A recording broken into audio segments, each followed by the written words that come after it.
Hello again, student. Today we are going to continue our work with the example 1.5. The first task was creating a histogram from this raw data. Okay, we have 30 I name it as temperature of road materials. So we have these 30 numbers of data and we have created it into a histogram. So another way of presenting this data is into a frequency polygon, which I'm going to show it today. Remember, you can use a pivot table to create the histogram. So I'm going to show to you first using this same pivot table that you get when you create the histogram. So as you can see here, this pivot table is, where is my,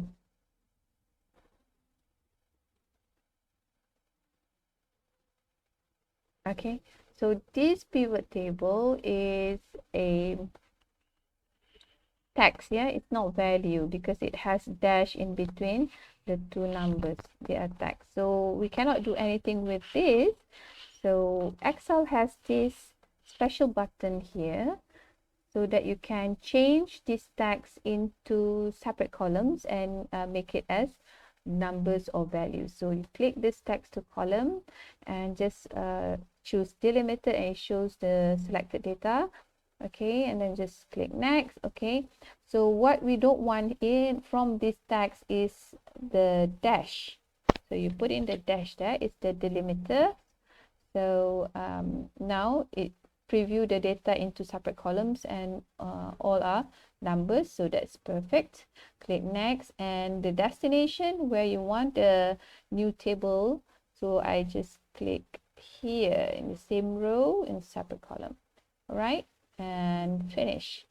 So you can see it is separated into two separate columns. So we used this before, the upper one, which is actually basically the upper class limit. Remember, in the second method of creating a histogram, we use data analysis here, data analysis tool from the Excel. So data analysis use upper class limit to recognize the data and created the points using the upper class limit.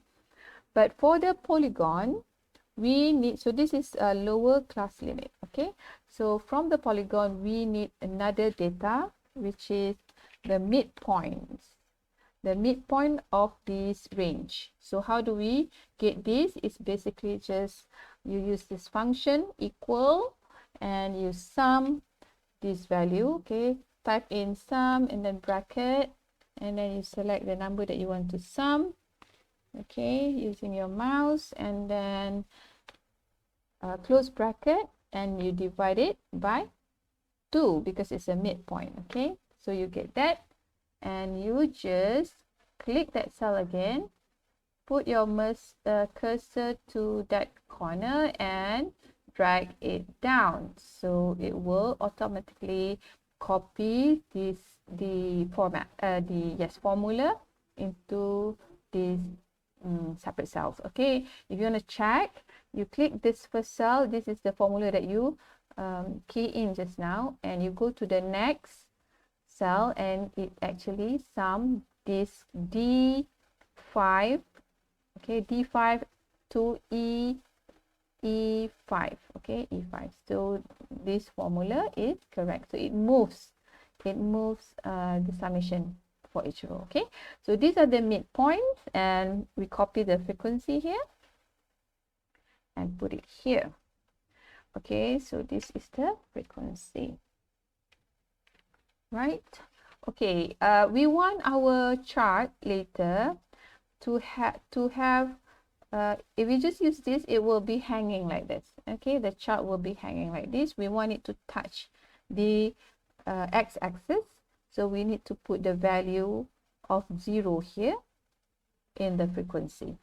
So we put it here 0, and this one 0. So we need to calculate what is the value here? Remember, the distance between the lower class limit and upper class limit is 1.5. Let's say you've forgotten, let's say it's a big difference, so we can just always use, and you don't have the calculator, you just use this Excel as your calculator. If you have your Excel open, don't use the calculator because you can calculate it here. So how do you calculate? You use the equal button again, okay, the function button. Either you can click this insert function, or you just right away click or type equal, and then you select the upper class limit minus the lower class limit, and this is how you get the width or range of the upper class limit and lower class limit. So we know the difference is 1.5, so in order to get this lower than this is this one minus 1.5, right? So you type in equals and this number minus 1.5. You can select the cell below, or just type in. Okay, and for this value is equal this plus 1.5. I hope you understand, yeah? So we are going to use the, I'm just putting a border around it, okay? But we're going to use this. We are going to use this. Okay, I'm going to highlight it a little bit so that you can see, and put it in the center. To create our polygons, how are we going to use it? So we just select this frequency, and then we go to insert, and we go to line chart. Okay, and there you go. So this is the frequency polygon. As you can see, 1 gone, 2 gone, 3, 4, 5, 6. So it's actually a hexagon, but not in a hexagon shape. All right, so we can always change the title. We can type it as a frequency polygon of road material temperature, for example, if the data represent that. And then we can also, okay, that's done with the temperature. Okay, temperature there, temperature, okay, pardon my spelling. And we can always add in, remember how to do it, the chart element, the primary horizontal is the temperature, temperature, and the vertical is frequency, right?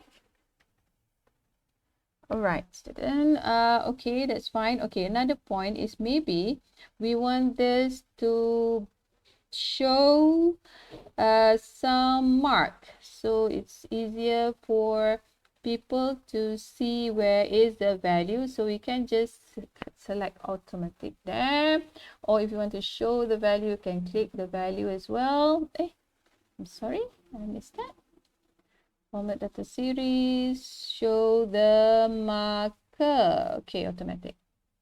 Okay, so the marker is shown, and we don't want this value. We can always select the data, the correct one.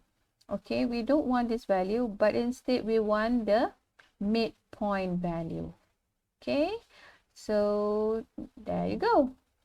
So that is the frequency polygon for you. So you, I didn't.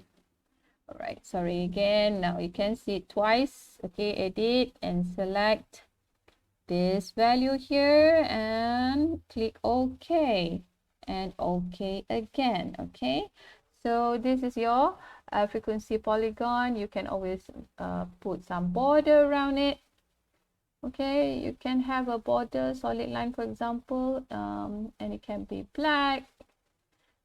Let's say if you want to copy the whole thing and paste it in your report, okay, or assignment paper. So this is how you create a frequency polygon from the data that we have. First, you need to follow the steps of creating an histogram, where you need to, if you want to use a pivot table, you need to have these ranges, okay, and you need to have an upper class limit and lower class limit, and from here you can get the midpoints and the frequency, and you use insert chart using the frequency, and everything else is just a static. So I hope you got that. Good luck.